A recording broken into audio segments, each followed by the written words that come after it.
Ako day pa ili akong kagalingon. I am Jim Glenn M. Papaya. Anak ko ni Jimelito Papaya og ni Glenn. So, saan man ako ipagsugod ha na kato na lang sigurong gi-textan ko sa akong mama na kanang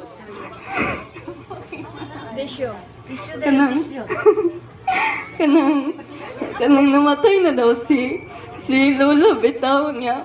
Kanang